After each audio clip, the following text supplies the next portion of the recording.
And what's up? Welcome back to another episode of the CEO Pulse podcast, where you get the real, the raw, and the mind of entrepreneurship. We are sitting down with none other than Mr. Brayan Ponciano, VP, all around badass. All right, so you have a really, really cool story. Anybody who follows Brayan, I mean, you'll see him all over the world. He's just hopping here, hopping there. You're a lifestyle entrepreneur.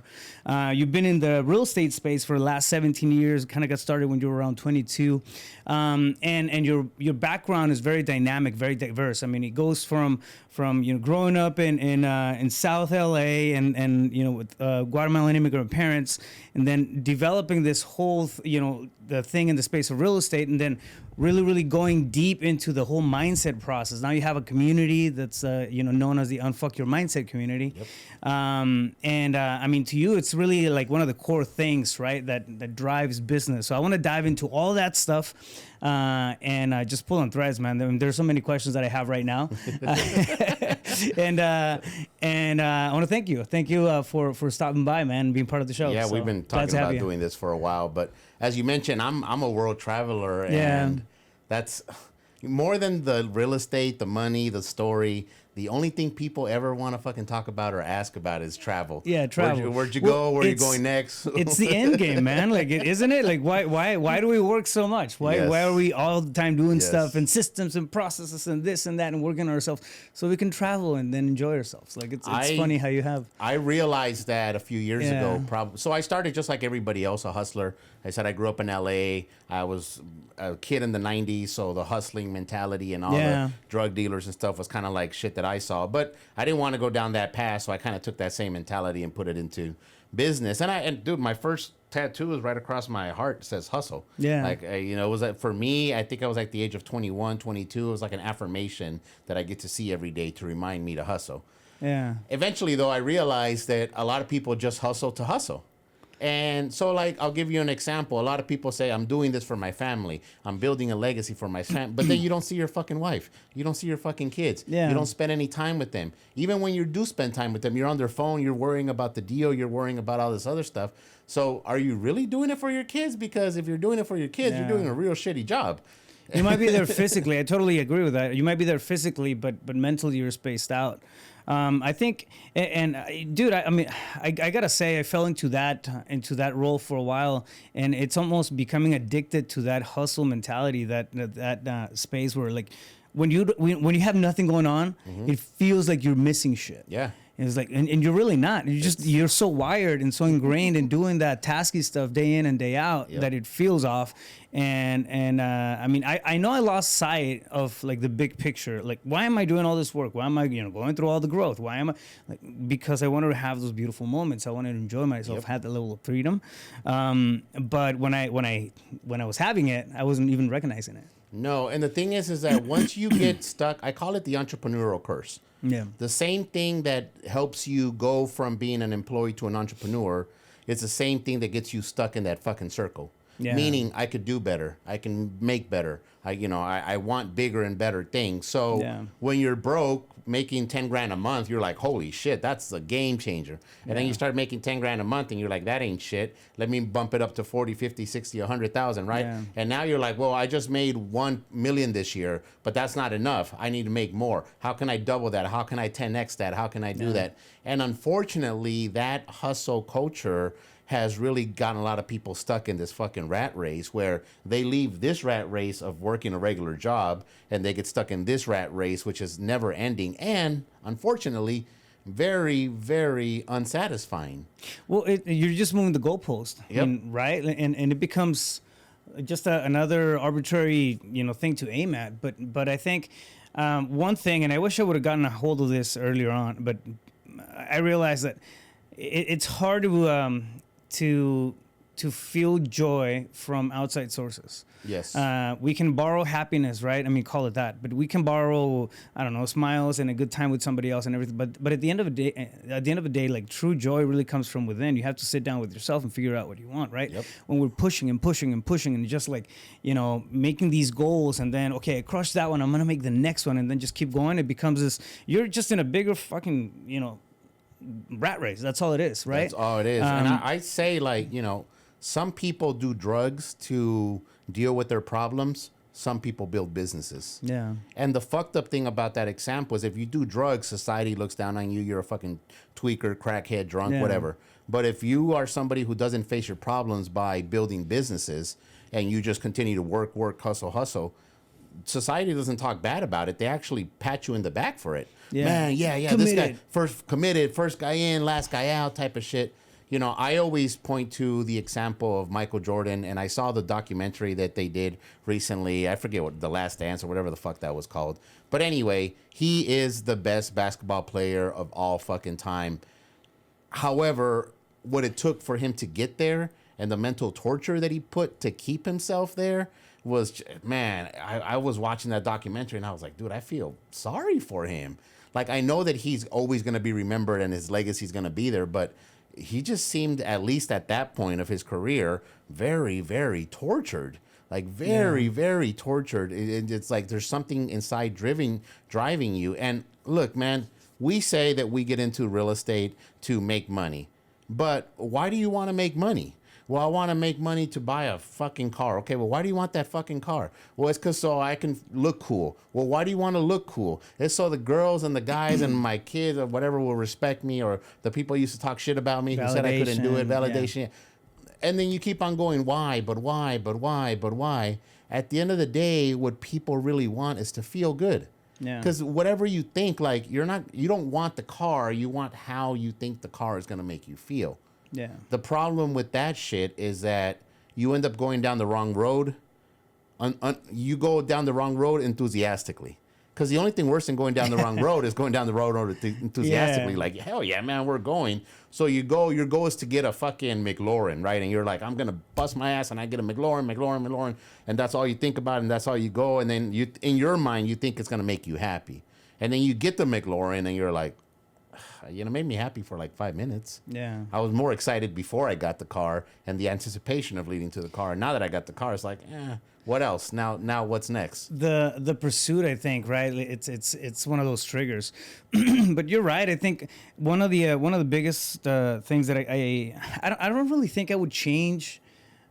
You know, I'm grateful for everything that's happened in the past. You know, the good, the bad, the ugly. Mm-hmm. And with that being said, one of the things that I would have loved to caught on earlier was looking within, right? Taking some time to figure out what I wanted as an individual, what made me happy. You know, the whole process of critical thinking and actually applying that thing into my own life and my own well-beingness. I think it took me a long time to figure out that I could kind of hold my own space and have my own space. Without all the noise from everything that we go through on the outside, and that to me was the beginning of joy, if that makes sense. Yeah, 100%. So. It all starts in your mind. Yeah. And the only thing that drives you to get to where you want to be is whatever fucking story you tell yourself in your mind, right? So the story, and look, when we're hustlers and we're entrepreneurs, we love to point out this example. We're like, hey, well, this guy, there's the example about the drunk who had 2 kids. So the guy's a drunk, right? Yeah. And then he's got 2 kids, 2 twins or whatever. And the one boy's like, he became a drunk, and they ask him, why'd you become a drunk? He's like, because my dad was a drunk. The second guy, you know, he's sober, successful and everything. And they're like, well, why are you this way? He's like, well, because my dad was a drunk. Yeah. So they had the exact same situation. They chose to look at it that way. Yeah. When you're working in this entrepreneurial world, all you think about is that hustle, the next dollar, the next deal, the next here. Yeah. And it really takes you away from why you even started this. Like, why did you want to do this? What driven you to do that? Now, if you don't tame that here in the head, and normally a lot of that is due to, as you said, outside influences, the people give you props. As I said, if you post online, hey, bro, I worked 100 hours this week, there's going to be tons of people, likes and comments, and be like, yeah, hell yeah, that's how it goes, bro. And you've seen these motherfuckers. While everybody chills on 4th of July, I'm over here busting my ass. And then people are like, yeah, hell yeah. That's so fucking stupid. That's so fucking stupid. However, on the flip side of that, if you learn to calm your mind, be in your space, accept where you're at, all of a sudden, all these things become irrelevant, and then you really get a chance to think and say, why do I want this? And that's how I started traveling, because dude, I fell into the same trap, and I was like, when I get my first wholesale deal, I'll go somewhere. Well, I got my one, so now I got to get more, right? When I get other wholesale deals, well, when I start fixing and flipping, and dude, by the time I started traveling, I think I was fixing and flipping like 10 houses at a time. Yeah. And I kept on saying, well, in the future, whenever, and then my dad got diagnosed with cancer, and it was, it was terminal. And he didn't get a chance to do anything. He always said that he was going to do something when he retired. So eventually I had to sit back and say, well, why am I doing this? Like, why am I busting my ass? I say that I want to do it to travel, so why don't I just start fucking traveling? We do okay when it comes to real estate investing, right? Yeah. We were just talking about a deal that you're closing. With the amount of money that you're going to make that you told me, you're supposed to profit on that, you could take a fucking vacation. Yeah. I mean, you could go somewhere. You can take your kids to another country. You can take your wife to whatever the fuck place you want to go to. The reason that you don't, or most people don't, is because of the bullshit that they tell themselves inside of the head. Yeah. And that you're never going to be happy because you're always chasing after the next thing. So I agree with that. Now, walk me through the process. Like, it's easy to get it into the taskiness of things, and just get really, caught up in everything that you're doing. I got to push this, but I got to do this, I got to do that, I got to check some balances, KPI systems, like the fucking works, right? It becomes this vortex. If you don't intentionally start to step away from it somehow, some way. My motto, and I've been a hustler from day one, right? But I got to a point where I got burned out in my mid-20s, man. I was like, yeah, it was a dark period in my head. So I realized that hustle is a season. It's not a business strategy. If you want to do something, you have to figure out how to do more with less, right? Leverage tech, leverage people, leverage processes, whatever. So I started doing that kind of stuff and stepping away from the day to day that was burning me out, but still tapped in. Now, the reason I bring that up is because I found this counterbalance between how hard I want to go and stuff, because I still wake up every morning and I feel like I still got that fire in my belly that's, okay, cool, I want to crush it. It's just like it feels like it's part of me now, right? But I have a good counterbalance with my personal life, and I like that space. How do you go about, for example, doing all the travel and then still running the businesses, profiting, and then staying on top of things? Well, it goes back to what do you want and why do you want it. So one of the exercises that I have my students go, that I teach them on the mindset course, is to figure out who you are, what makes you happy, but more importantly for this conversation, what do you want and why do you want it? Because a lot of times what we want, or let me rephrase that, what we think we want is influenced by outside influences. Yeah. So when I'm like, yo, you're like, hey man, I want a big fat gold chain, and I'm like, well, why the fuck do you want it? Because this guy has one. Yeah. Well, and the thing is, a lot of it comes back to your culture. A lot of it comes back to your childhood, and whether we like to admit it or not, especially as young Latino guys, we were influenced a lot by outside influences, whether it be the gangbangers down the street, the drug dealers, the athletes, the actors, the rappers, or whatever. And all of those motherfuckers wore big gold chains. Yeah. So do you really want a gold chain? Do you really like a gold chain? Or you're just doing it because that's what somebody with money is supposed to do? When you really start breaking down why you want the things that you want, you're going to quickly realize that most of the shit that you think you want, you really don't want. I've always wanted to do it to prove somebody wrong. I've always wanted to do this so my mom would be happy for me, so my dad would be proud of me, so I can look at Uncle Joey and be like, motherfucker, you told me that I wasn't going to be anything, and look, here I am, blah, blah, blah. All those things are never, ever, ever going to bring you peace. So one of the things that I tell people is, you hear this online all the time. When you have a hater, use that as motivation. When somebody's telling you that you can't do that, use that as motivation and prove them wrong. And I always tell people, don't do that, because that's never going to bring you happiness. Yeah. Prove yourself right. That's what's going to bring you happiness. Yeah. So if you're like, hey, BP, like, you're never going to, those mushroom retreats you run, like, that shit's never going to work. All right, whatever, bro. Like, I don't care. I'm not here to prove you wrong. I'm here to prove myself right, because I know that this is needed. I know that this is something that the people want. So I don't prove you wrong. I prove me wrong, because if I prove you wrong, even if I achieve it, it doesn't come out of a place of peace. It doesn't come in a place of love. It comes a place of like, I told that motherfucker, you see, and then you're never ever satisfied. Now you're fighting the next battle. Now you're shitting on the next hater or whatever the fuck you people do. It doesn't feel like growth. It feels like just a benchmark. It feels like I don't know, like you did something, but you didn't really develop from it. If I don't know if that makes sense. Well, and remember, the only reason why you want something, whatever it is for how you think it's going to make you feel. Perspective, yeah. So if you focus on that feeling that you want and what gives you that feeling and how can I get that feeling more? For me, it happens to be travel. For you, it might be, I see you got motorcycles out there. For you, it's riding a motorcycle, right? For you, it might be hanging out with your kids or doing something here or speaking on stage, whatever. Your shit is different than my shit, but at the end of the day, we're chasing a feeling. So once you understand that and you understand what gives you that feeling, I will guarantee you that it's not closing another deal. Yeah. It's not hustling harder than the next guy. It's not, making more than your buddy who does the exact same thing. I think one of the things that I feel like a lot of us go into this tangent of a road that's not really within us, and it starts early on. It starts in the teens, man. To start thinking about what kids are seeing right now, right? Like the stuff they're getting exposed to on social media and whatnot. The stuff that we got exposed to growing up, personal beliefs and limitations and that sort of thing. Anyways, this whole idea of success kind of gets painted, and then next thing you know, we just kind of walk that path because it's the path, right? The thing that really kind of threw everything out of balance for me right from the get-go was just listening and listening and listening and listening, not really taking a moment to think. Those 4 questions, who you are, what makes you happy, what do you want, why do you want it, like that kind of stuff, as simple as it may feel or seem or sound.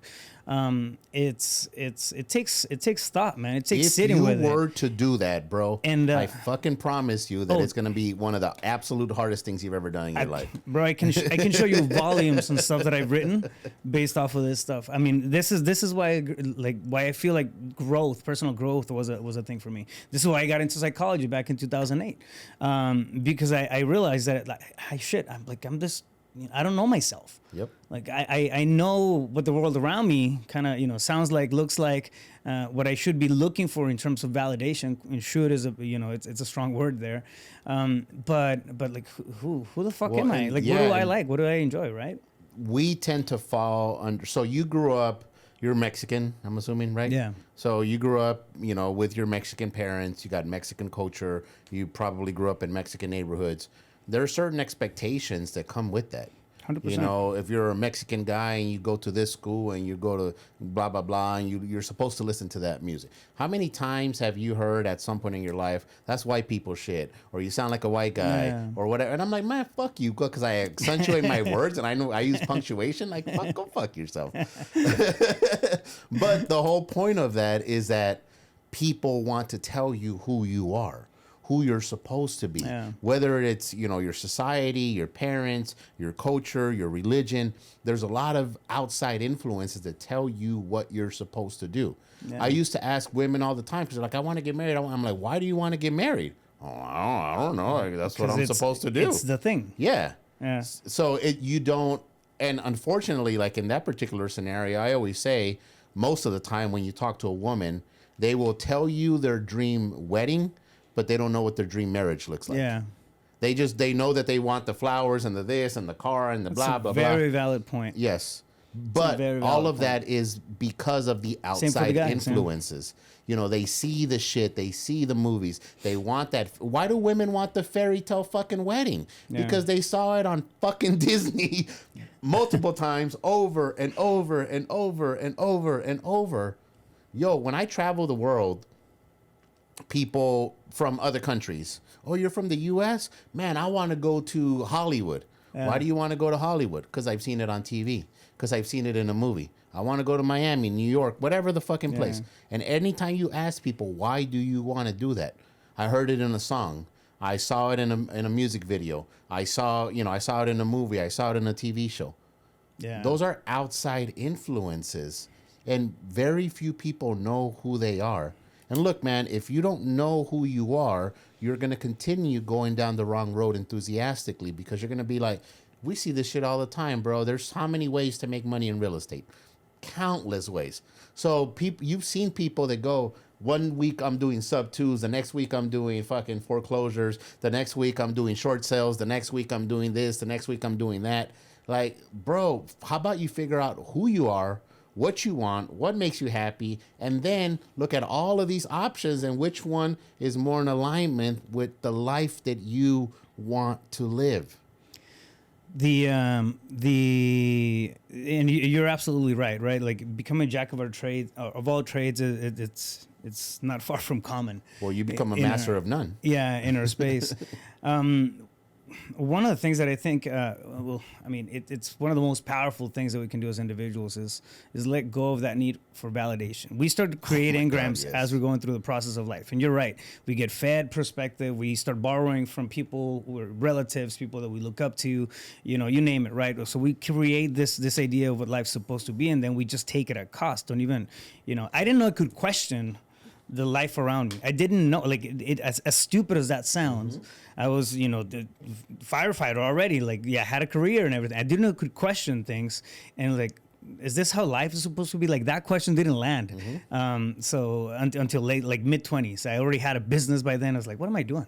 Well, the thing is, in society praises you for being that, right? And then, you pull on this thread, and then you keep going on that thread, and then next thing you know, you how get, proud was your mom? You that get you external were a firefighter? validation from firefighting. I love firefighting, and I actually fell into that by mistake. I was having a couple of beers at a party.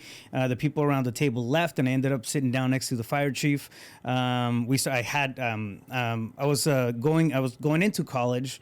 And then we had a quick conversation about what was my next step in life, and he was a firefighter. So from that point, I went and saw him the next week to the fire department, and then I joined the fire academy. My point about that is that once you became a firefighter, your family, your mom was like proud, right? My boy. Absolutely. So even you said you loved it, but let's say that you didn't like it or you didn't love it, I would have still done it. You would have still done it because of the outside influences telling you how good of an idea it was. This is the path. This is what to do, right? So, I bring it up or I mentioned the story because I just think it's a crazy story. But anyways, like, that kind of, set me in this one path. And in the fire department, I met somebody else who inspired me to, build my own business, right? That was another path. And it's like things were adding up. I picked the wrong business from the get-go. I hated that thing. It's like I got burned out. I mean, that goes to show, right? But anyways, you keep walking in this path that you got into because of not your own thinking, because of whatever society, and more often than not, right? I mean, I feel like those who get on the right path from the get-go are the exception, not the norm, unfortunately, at this 100%. Point in life. And I feel like as a society we're kind of waking up to awareness, right? But before we all get there, like, this shit happens every single day where you walk into this space and you start to get validation from people. It's like, okay, this is good. I got a plus one over here. I'm gonna keep at it. Next thing you know, 10 years go, 15 years go, and you find yourself like living a life that's why you see people bored and trying to redefine themselves when they're 50, 60 years old all the time. Look, the example that I always use, and it applies for men too, but you see it a lot with women. You go from being somebody's daughter to somebody's girlfriend to somebody's wife to somebody's mother. And then a lot of times when you see these, you meet these women and they're mid 40s or whatever, divorced. They're trying to find themselves again. Yeah. And, you see them out and about, and they're dating a 20-something-year-old guy, and they're dressing like they're back in college and shit. And I'm not talking shit about those women. I'm just using that as an example that what happened in that situation is they never knew who they were. Yeah. They never got a chance to experience that because, like I said, they went from this label to that label to that label to that label. And for most people, especially women, once they have that kid and they have that mother label, like their life doesn't matter. It's all about the kids. It's all about their happiness. Yeah. I don't agree with that, and I normally to my female students, I always tell them you got to be very cautious of that because you find yourself putting yourself but last, and then shit, your kids may or may not appreciate it. Think about. I'll finish the thought that I had on the validation stuff, and then I'll jump on this one. But when we let go of that sense of or that need for validation, I feel like we become powerful, right? Why? Because it's like leaving out all the noise. Just want to plant that seed and throw that seed out there. When it comes to putting ourselves first, I feel being selfish is one of the most unselfish things that we can do. 100%. I have a saying: be selfish in order to be selfless. In order to have the ability to be selfless, you first have to be selfish. Yeah. And a lot of times society uses selfish with a negative connotation. But putting yourself first, look, man, I can't take care of my kids if I'm not good. Right. I can't take care of my girl. I can't give her the love and attention that she needs if I'm all fucked up in the head. I can't be there for my employees. I can't be there for my contractors. I can't protect my investors' money if I'm not good up here first. Right. 100%. So I have to be selfish in order then to be able to be selfless. The simplest example is a cup of water, right? I can't give you water if I have no water. Yep. It's the same thing, emotionally, financially. I mean, from a perspective of attention, if my attention is all over the place, I can't give somebody else attention. Nope. I mean, you bring up a really, really important point. We gotta, and you see that often, like, we see that often as a society, right? Like we have kids, and then everything or ourselves, like we become secondary. Yeah. And I think it's almost like a natural response for parenthood. Of course. To do that, but then you have to come back and just check yourself, realize that like shit. Okay, I mean it matters how we are emotionally. Who the fuck are you to tell your kids put yourself first when you don't put yourself first? Yeah. Who the fuck are you to tell your kids, hey, follow your dreams when you're stuck at a job that you hate? Yeah. Hey, make sure that you're happy when you're in a marriage that you don't like or whatever the fuck's going on, right? Like, who the fuck are you to do that? Yeah. You have to put yourself first. And whether we like to admit it or not, kids don't do what you tell them. They do what they see. Monkey see, monkey do. If you want your kid to be good with money, you be good with money. Yeah. You save, you invest, and then in the future, you don't have to tell them this shit. Yeah. They will naturally gravitate towards that. Versus what my dad did. I mean, at that point, it's a learned behavior. It's not just fucking exactly. theory. You know what I mean? Well, I always my dad always told me when I started making money, son, this is how you're supposed to save, and but he didn't do any of that. Yeah. He didn't do any of that. When he passed away, he had less than $1,000 in his bank account. He lived that life, and I said, well, that didn't work for me because all his advice and all his sayings didn't mean shit to me. Yeah. I found myself kind of following in that footstep financially, and then I said, nah, you know what? I have to start listening to other people that knew what the fuck they were talking about. Unfortunately, though, as I said, as parents, sometimes we believe that just telling them is enough, giving them the advice, pointing them in the right direction. Yeah, we got to lead by example. But we have to lead, and in order for you to lead by example, you have to put yourself first. Yeah. You have to. There's just absolutely no way to do it. And I love what you said earlier, which is you have to be okay with not being accepted. Oh yeah. You have to be okay with, and I take it a step further. Like you have to be okay with being ridiculed. Called stupid, called crazy, like that's never gonna work. Yeah. I remember I used to work for this real estate investor, local guy. I was the vice president of his company, and I'm very much outspoken, and I cuss a lot, and I'm very open about my weed smoking and everything else, right? So anyway, some guy came up to the president of the company and said, hey, you gotta watch out with that guy because he's very unprofessional, whatever the fuck. So the guy that I was working with approached me and said, hey, man, I'm going to need you to tone everything down. Like, I don't want who you are kind of mess up my company over here. And it was his company. So I said, yeah, sure, whatever. So I toned it back for maybe like 6 months or so, bro. I felt my soul dying. I felt that I was fake. I felt so. And anyway, I ended up leaving that company because I said, dude, I would rather be broke. I would rather be broke and be myself. So eventually, like when I was working at that company, I was like, I want to be a speaker. I want to do this. And I had this idea in my head as to what professional was supposed to be. When I left, I said, you know what? I'm tired of that shit. I just want to be myself. I don't give a fuck if people like me or not. Like, I don't give a fuck. If they don't want to do business because I say the word fuck, like, go fuck themselves. What ended up happening though was that so many people wanted to be around me and do business with me because I was authentic. Yeah. And for every person that would respond to one of my shit on Facebook saying, "You're very unprofessional, you shouldn't be talking that way," man, go fuck yourself. I would get 10 people that would message me or respond and be like, "Yo, bro, like, I love it. Like, we need to do business together." You said something that landed, right? Or authenticity lands, bro. Yeah. Be who you are. Like, whatever. If you're a fucking nerd, lean into it. Yeah. If you're into sports, lean into that. If if you're a religious person, lean into that. Whatever it is that you currently are, or whatever it is that you naturally are, if you're okay with not being accepted, if you're okay with people thinking that you're crazy for a bit, once you start getting in your area, then everything kind of starts falling into place, and it's easier for you to make a decision as to where you want to point your business that's more in alignment with who you are and the life that you want to live. You're standing in integrity. I mean, you really are at that point, because I mean, if you're not adjusting from your regular self to your work self, I mean, it's all in the same space.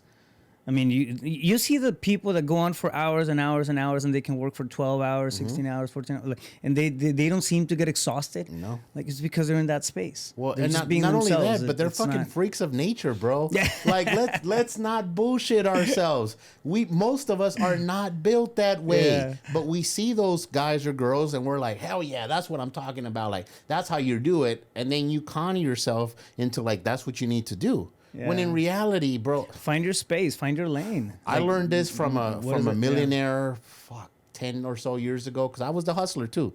And he said, BP, the less I work, the more I make. Yeah. And I was like, dude, shut the fuck up. It was actually Corey Peterson with Big Kahuna. Yeah. I was like, shut the fuck up, Corey. Like, dude, don't be fucking lying to me, bro. Like, don't be fucking lying to me. This was way before he started the Kahuna investment. He was barely getting into like multifamily stuff. And, I was out there hustling and doing all this stuff. And he's like, dude, the less I work, the more I make. And I thought he was full of shit until I really understood what he said. And that's the way that my life transpires. You asked me earlier, how can I travel? Yeah. How can I keep business? How can I do that? I follow that philosophy. The less I work, the more I make. And it's all a mindset thing. I remember when I started, so I was a hustler. I got to the point where I was flipping houses, and I was flipping about 15 houses at one time. That's a lot of fucking moving parts to be doing, right? I eventually got tired of it. I got burned out. I talked to a few of my friends that were also hustlers, and I'm like, bro, I don't want to do this shit no more. Like, what are you going to do? I'm like, I don't fucking know. I'm like, you know what I want to do is I want to work very, very little and make a nice amount of money. And they're like, good luck with that. And I said, okay, well, I'm going to find out how, though. I don't care. Like, I'm going to find out how. All of these people, and I remember one in particular, she told me, I love flipping houses. I would do this shit for free. And I'm like, shut the fuck up. No, you won't. Shut the fuck up. And the funny thing is, about a year and a half later, she messaged me and she was like, dude, I want to sell all my shit. I'm tired of this crap. Yeah. Yeah, there's things that, like, for example, me, like, there's certain things that I do that just put me in that space and I lose track of time. I enjoy it. It's work. It pays. And hours go by, right? And then, like, you just don't see it. And I've been doing that, that kind of stuff for years. But it doesn't come without finding yourself first. It doesn't come without figuring out who you are, what you like, what kind of stuff, is in alignment with the stuff that you want to do. Is your thing making an impact? Is your thing, just, all about you? And if it is, it's great, but figure it out and then be honest about it, right? Like, honest to yourself. Who gives a shit about the outside world? Be honest to yourself about it. It's like, okay, cool, this is me, this is my space, and roll with it. There's some people that really, so I've been in sales since I was 22. I think I was probably like 24-ish or so, 25 when I started real estate. But when I started there, you get taught that it's such a good skill to be able to turn a no into a yes, which is an amazing skill, by the way. And I can do it. I just don't like it. I don't get off on turning no's into a yes. Yeah. So, I knew people that like that shit.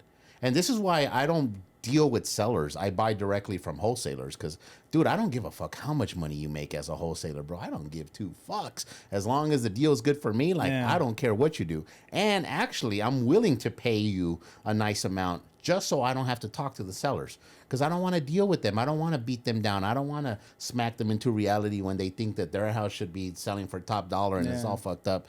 There's some people, though, that truly, truly enjoy that. They should do that. It's not for me, but it's for them. They should do that. Some people, like I was talking to Steve Trang last time, and he's like, I hate traveling. I'm like, what the fuck, bro? He's like, I fucking hate it. He's like, I hate airports. I hate everything about traveling. I hate and I'm like, bro, what the hell? Now, my point is that he doesn't have to travel. He doesn't have to do anything. He can build the life that he wants for his family and his kids, whatever the fuck he wants that makes him happy. So can you, so can I. But in order for us to do that, you first have to figure out who you are and what really, really makes you happy. Not what other people tell you that you should do, but what really, truly makes you happy. You said you had an exercise for creating some awareness around who you are. Mm-hmm. What does that look like? So we call it the Yellow Notepad Weekend. So basically what you do is those 4 questions: who am I, what makes me happy, what do I want, and why do I want it? You rent a hotel room. You let your friends and family know that you're going to be okay because you're going to turn off your phone, not on silent, not on vibrate, but completely off. No TV, no laptop, no tablet, none of that shit. It's just you with you, and you sit there and you write out this journal, and you answer those 4 questions. You answer them as well as you can, and if you're not taking at least 1 hour per question, you're full of shit. Because what tends to happen is that your mind doesn't want to divulge that information. It likes the little story that you have. It likes making you believe that you need to do this or that. So anyway, you're going to have to draw it out of you. And it's going to be very painful sometimes. There's going to be triggering things like, who am I? So anyway, when you do that, you sit in there by yourself. You spend a few hours doing that. After you're done with that, you take yourself out to dinner. And you go and you take yourself out on a date. You're literally you're getting to know yourself. You're reading the book, the notepad. Like, this is okay. I'm this way. I'm that way. Just like just like you would if you were going on any other first date. Yeah. Like, you're getting to know the person. And the crazy thing is that 99% of the people out there don't know themselves. Have never asked themselves, who am I? Have never asked themselves what makes me happy. Mind-boggling. And it's very true. It is very true. I think one of the hardest things. Like doing something like that is being the honesty with yourself.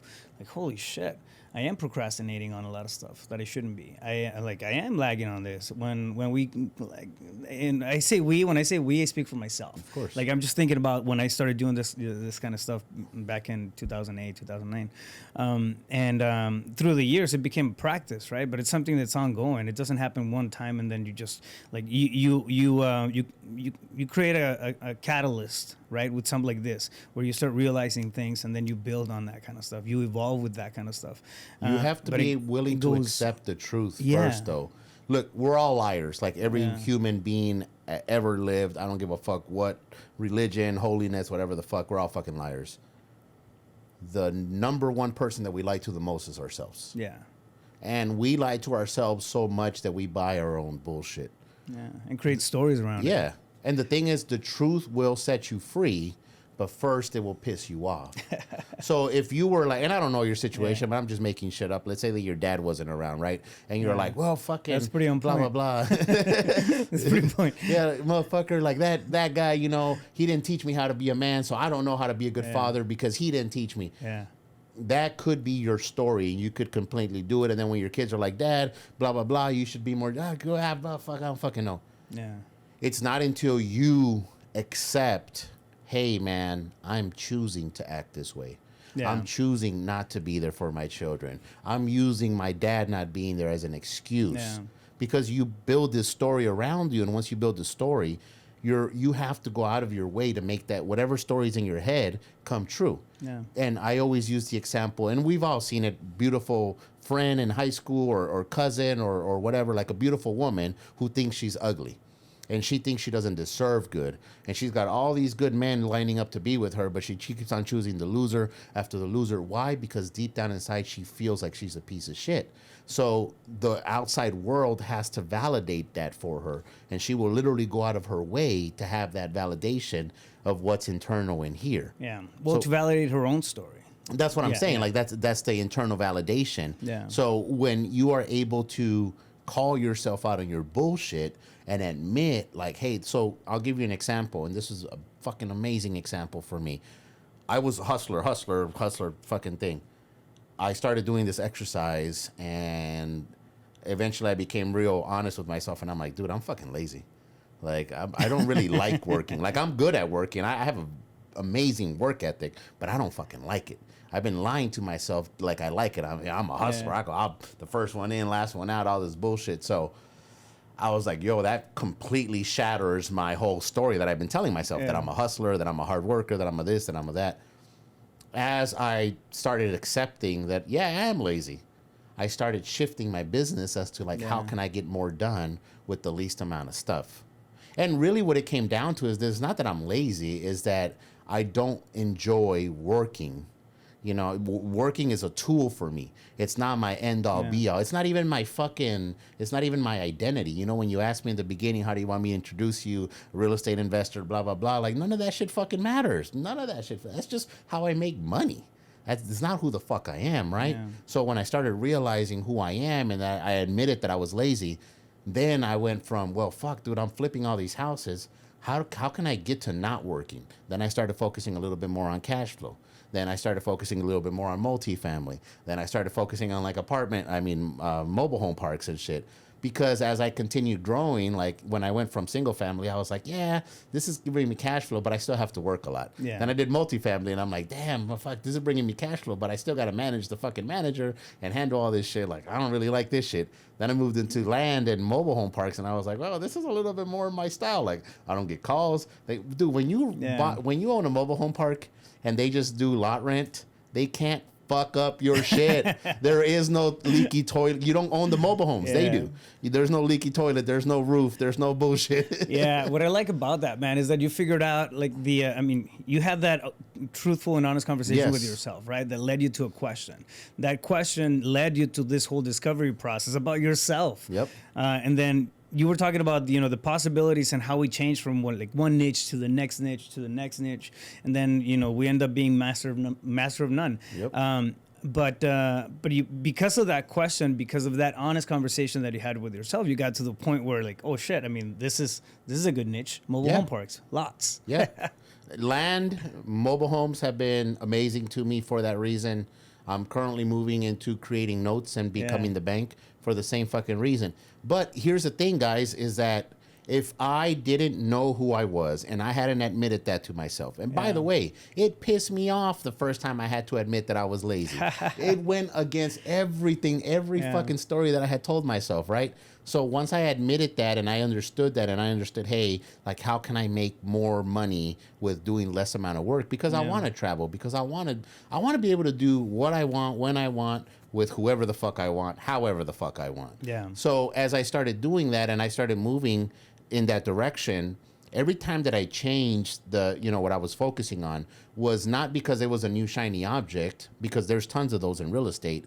It was pointing me closer in the direction that I wanted to go. And that's the main thing that I want people to get here, is that if you don't have who you are, what you really want, and why you're really doing this, you're gonna get distracted by all this shiny objects. Anything's gonna do it. Because look, it's not just real estate. But it could be e-commerce, it could be forex, it could be trading, it could be crypto, it could be fill in the fucking blank. There's tons of opportunities out there. But if you're not in alignment with who you are, you're gonna continue, once again, running down the wrong road enthusiastically, just to find out after you got there. Imagine this, bro. You're in high school. Girl's hot as fuck. This is the hottest girl in school. And you're like, I want to be with Jessica. Jessica's the hottest chick ever. And then you get with, finally, after time and error, trying to go through her friends and everything, you finally get with her, and you find out that she's fucking annoying as fuck. And, you know, she sucks in bed and all these things, like all of that. And you spend all this time and energy to get there, just to find out, fuck, this is not even what I wanted. You had that validation, though. That external validation. You did. That led you down that path. But this goes to the same thing that we notice people in business. And we both know people that have gone through this, where they make these big goals, they achieve these big goals, and then after they're there, they're like, I hate having 100 people in my office. I hate having this. I hate having all that stuff. Dude, like, I can so relate. First business, I launched it. It was a transportation business, medical transportation business. And I thought I wanted this big ass company. because I wanted that patch, right? I wanted, the business owner, and I want to run a bunch of people and whatnot. Grew it to, collectively, I think I had a staff of about 40, 46, 47, something like that. I swore to myself that I would never grow something that big where I was at the head of it, running the entire thing. It's not, again, going down that path enthusiastically, because it's just like it's a thread that I pulled on, and I started getting just outside feedback from because as your business continued to grow, and everybody was like, "Good job, bro, good job." Because you're like, "Shit, I'm gonna do more of this and give myself more headaches." Then you get to a point, it's like, "What the fuck am I doing? Like, this is not. It's not in alignment." You build your own prison, bro. I did, and I got to the point, and this is pretty crazy, but I got to the point where I made the decision to sell it. Friday morning, kid you not, by about 1 p.m. No, I think it was around 1 p.m. I had a phone call from somebody already, trying to buy it. Yeah. Right. So like it happened so quick because I got to the point where okay, this is it.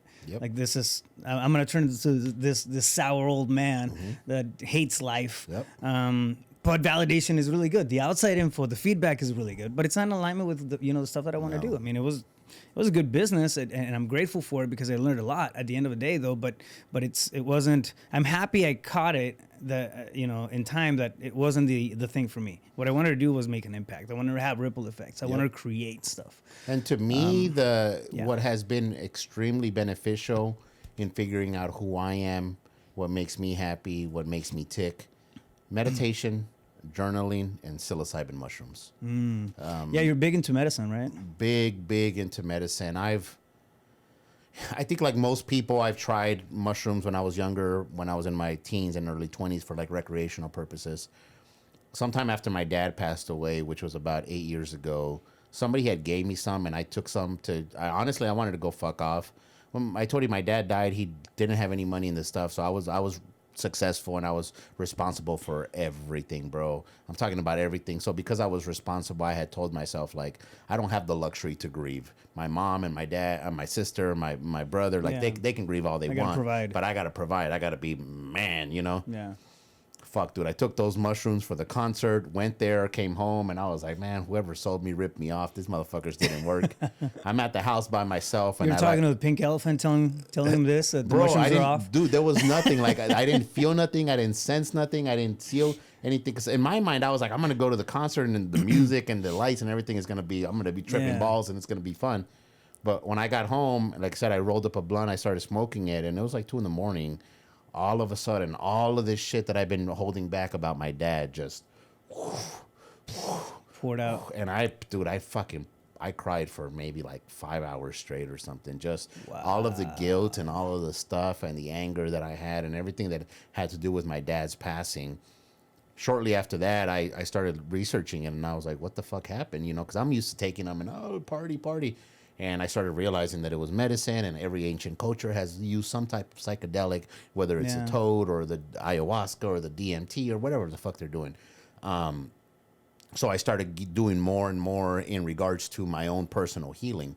As I started going down this journey, one of the things that the medicine does is that the medicine reveals you to you. And one of the ways that it does that, it removes the stories that you've been telling yourself. And the real shit starts coming out. What the medicine does is the medicine doesn't cure you. It just shows you what you need to work on. And usually it does that by pointing on pain points. Pain points that we tend to be really good at. As humans, we all got problems.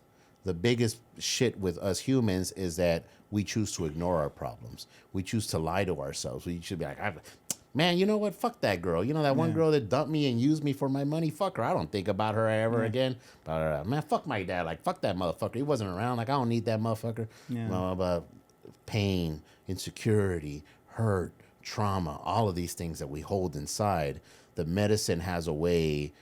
And the thing about the medicine is, doesn't give a fuck about whether you want to or not, or care for, or it's uncomfortable or anything. Like, it says, look, motherfucker, you have to deal with it, and it puts it right in your face, and you have to deal with it.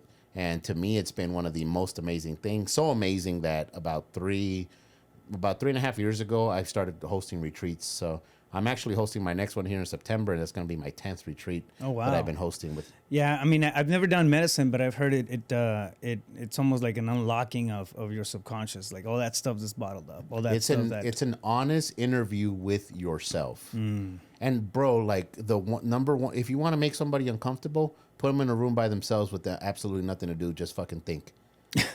Like that is because people don't want to be with themselves. They're not comfortable with themselves. Yeah. When we look at the mirror, we tend to see all of the imperfections, right? Yeah. So you're married, you got a wife. Every guy struggles with this shit where your wife's like, I'm so ugly, my pimples, to this, and then you're like, what are you talking about? You're fine, baby. And they're like, no, look at my earlobe is not perpendicular to the other one, and there's one eyebrow. You're like, what the fuck, dude? Get the fuck out of here. You're like, I think you're gorgeous. I think you're beautiful. And they're like, no, but da da da. A lot of humans, we go through that because we know our flaws, and we tend to hyper focus on our flaws, whatever those might be. So when you have that conversation with the medicine, it really reveals you to yourself. It's very, very, very uncomfortable, very like extremely uncomfortable. But oh my God, so fucking amazing.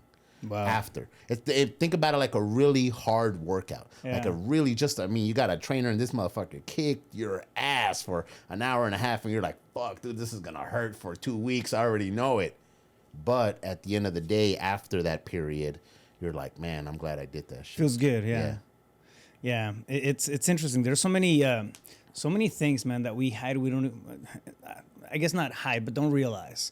And we don't create awareness around them. I think that's the biggest problem. The first point for anything to develop is awareness, right? If we don't have the awareness that we can question the life that we have, we don't have the awareness that we can actually, look within within ourselves and find out who we truly are, as opposed to listening to all this noise that's trying to feed us ideas. That never starts. So awareness is the biggest thing, and it sounds like that's a pathway to just having that real, honest, in your face. You can't fix a problem if you don't know it's there. Yeah, unless you know about it. And your mind lies to you more than anything else. Yeah. Because once again, your mind wants to control you. It likes where you're at. So it's created the story. It's going to continue feeding the story. As soon as you do anything that is going to interrupt it, it's going to fight back. It's not gonna like it. It's gonna want to take you back to that story that you're familiar with. And if you've ever meditated for more than like a minute or two, you've experienced that, where you're sitting there, you're trying to meditate, and your mind's like, "What about that deal? Cookies. What about that here? Yeah, what about?" And it's anything that it can do to distract you from finding yourself, talking to yourself. And think about this. Imagine you have a homie that stole money from you, and this guy over here knows about it. He's gonna do everything he can to avoid you talking to this guy. And anytime you bring up this guy's name, he's going to change the subject. He's going to do that. That's exactly how your mind is, because it knows that you don't know you. It knows that you don't know who you are. It knows that this person here is not the same person as this person, but it likes this person because this person is easy to control. So when you, in my experience, and a lot of I've had almost 100 people come to my retreats, bro. And like to be able to bless and change that many people's lives has been amazing, mainly because they get to know who they are. And a lot of times we want your demons to come out in that retreat. Because if you don't know that they're there, how the fuck are you going to fix it? How are you going to address it? If once again, you could lie to yourself and be like, fuck my dad, I don't need that motherfucker. Like, I don't. But if deep down inside, you feel hurt, you feel anger, you feel resentment. You're like, well, why did he leave me? And he had all these two other kids, and he was in their life, but me and my brother or me and my sister, we had to struggle with our mom or whatever. Bro, that's a lot of fucking trauma inside. It is. And growing up, I mentioned, I grew up with a single mom. And I didn't feel like I needed, right, like the dad figure, because he was just non-existent. So I didn't know what I was missing or what I could have had. I just didn't know. Yeah. Right. And so on that note, on that token, I thought it didn't impact. And I started doing, personal growth exercises, looking within, and doing a lot of these dynamics that really just, dive, deep into like your truth, right? And meditation being part of them. And I remember I was going through this one back in, I don't know, know, 2011, 2012 or something like that. But all this emotion, I didn't even know I had it. That's what's so crazy. I didn't even know that it was part of my, you know, it was in there. Like I started just kind of working through this you know, emotional, you know, space in my life, and then my dad kept coming up, and the energy behind it was like, it was heavy. You know what I mean? So it was a really good exercise where I got to release a lot of that stuff. The crazy thing to me to this day is that I didn't know I had that kind of you know, energy. Yep. Stuck in there subconsciously. So yeah, and that's exactly what I'm talking about. Yeah. To me, that's one of the biggest benefits of it, because your mind had convinced you that you didn't have any issues with that. Right. Your mind had convinced you, like, I don't think about him. It doesn't bother me. Like, Yeah. I don't need him. We did just fine without him. That's your mind, like the story that your mind tells you, right? When you take the medicine, and that might be I mean, that might be the pragmatic story to it, right? But in reality, like, we all have emotions that get smashed. bro. We all create engrams through life as we're growing through the process of life. We have traumatic events, we have, you know, joyful events, we have all kinds of stuff that create these little, you know, triggers, and you know, in the connections, the synaptic connections that, you know, that we just throughout life we start to develop, right? But they're planted in there, and you don't know when some shit like that is gonna come up because you got triggered with something else, and that's when you recognize. And like, that's when you recognize where did that, you know, behavior come from? Like, why did I react that way? What I tell my students and my guests over at the retreat is, whatever triggers you is what you need to heal. Yeah. You know, whatever pisses you off is so. Like, if I'm like, I don't like Raphael, that motherfucker's loud and everything. It's not that I don't like you, is that when you're loud, it reminds me of things that I don't like in me, things that being loud or whatever the fuck else. So yeah, to me, like I said, one of the best things with the medicine is being able to address those things and being able to have them come out into the light, and being able to finally say, you know what, yeah, that's something that we really need to address. Come out and address. Yep. Man, really, really good convo, really good conversation. What I like about these interviews is that you just never know where it's gonna go, right? Like, we're all in the space of entrepreneurship. We're all in the space. I mean, a lot of my guests are in real estate investments, and it's just a vehicle, right? And we always talk about that. Like, this is a vehicle for whatever the end game is. Yep. To you, I mean, you leverage travel to you know, come to grips with who you are. This conversation, I mean, we went deep, we leaned deep into the whole mindset portion of it, but it's one segment of the entrepreneur, right? And I think it's one very, very important segment that often gets overlooked. We looked at the nuts and bolts. We look at the nuts and bolts of the business and the processes and the people and culture and all this, you know, this and that. But what about this section? So it's the most important. My mentor always told me, when it comes to success, it's not about what you achieve, it's who you have to become to achieve that. Right. So this is why when business owners, you see this all the time, millionaires and billionaires, like, I've never met a fucking millionaire or a billionaire who hasn't lost it all at least once. Yeah. Like, I have never, ever met one. Now, they probably exist, but I've never met one. And every single time that you look at that story, the reason why you hear of these people that had it all, lost it, and then bounced back even better, it's not because of their business skills. It's because of who they become in here. And the crazy thing is that, look, man, and I've experienced this. We talked about this with the Unfuck Your Mindset program, where I realized that, and you put yourself back when you were in your early 20s, and there's two programs. One of them says, hey, I'm going to teach you how to live your best life and be 100% comfortable with yourself. And the other one says, hey, I'm going to show you how to make money. Like, which one are you going to pay for, right? Yeah. You're going to pay for the one that makes money. yeah. However, though, once you start being around entrepreneurs and business owners and anybody doing high-level stuff, it usually takes them about 2 years or so to realize it's me against me. Yeah. It's not about the strategies. Because when you get in there, you're like, how? What contract do I use? How do I talk to the title company? How do I talk to the seller? How do I do this? How do I do that?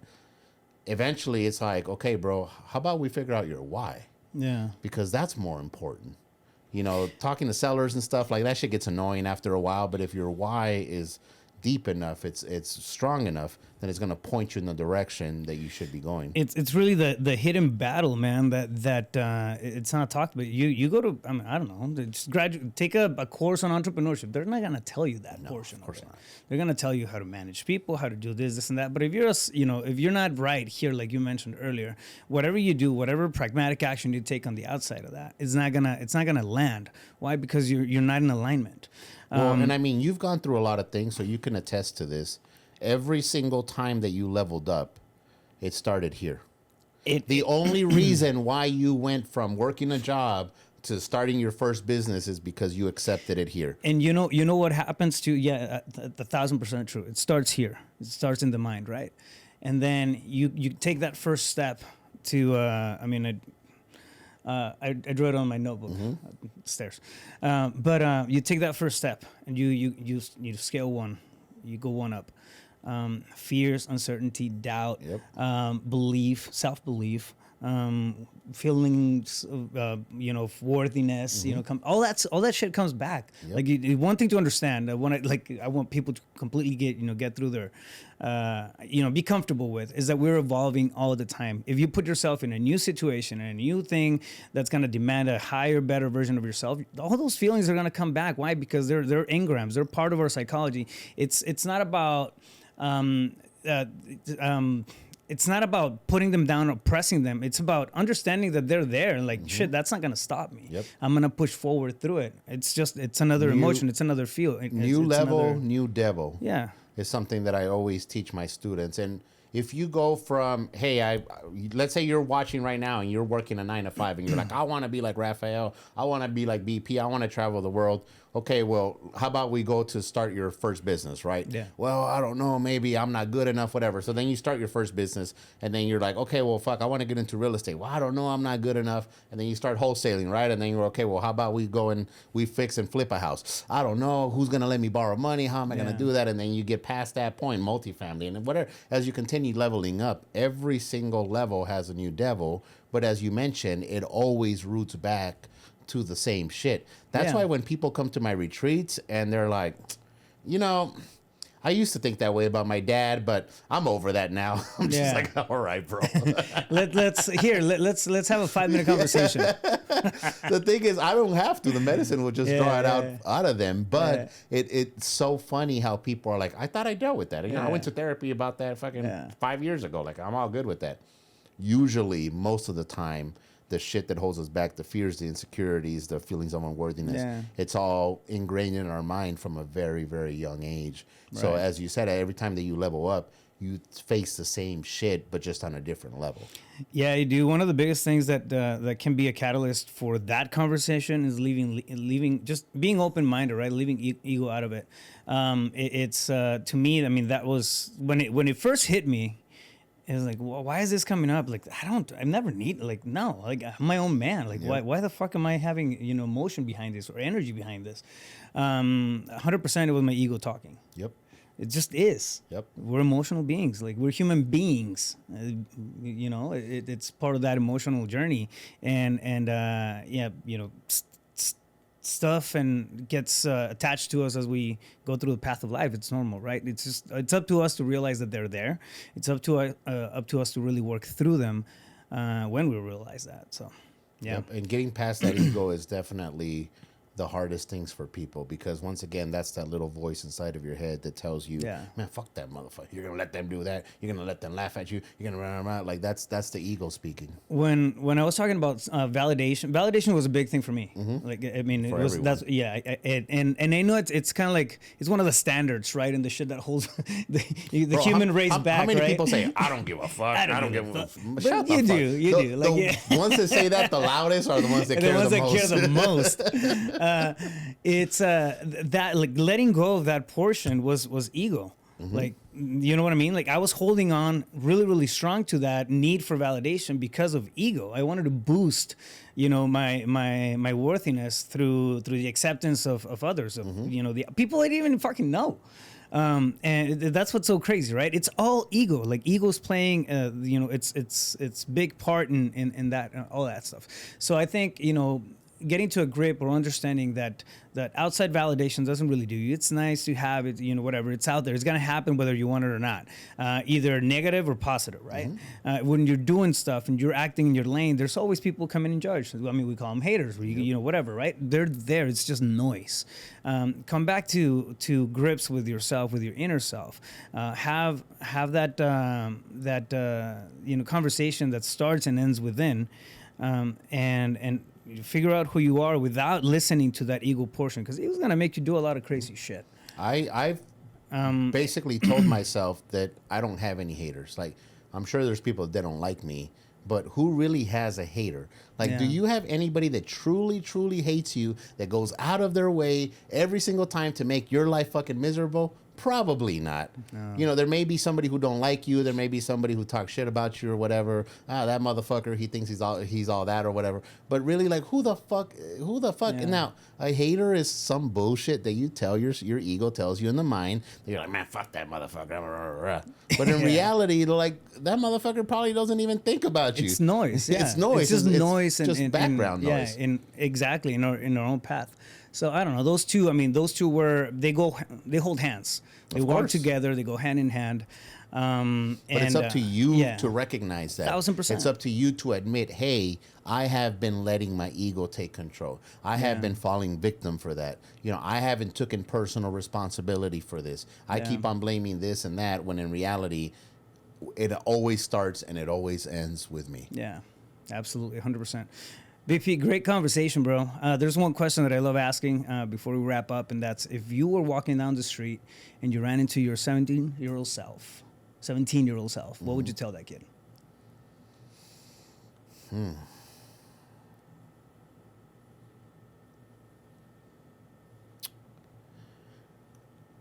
I would tell him, be who you are and don't worry about anybody else's opinion. Because I remember at 17, I was very much trying to fit in.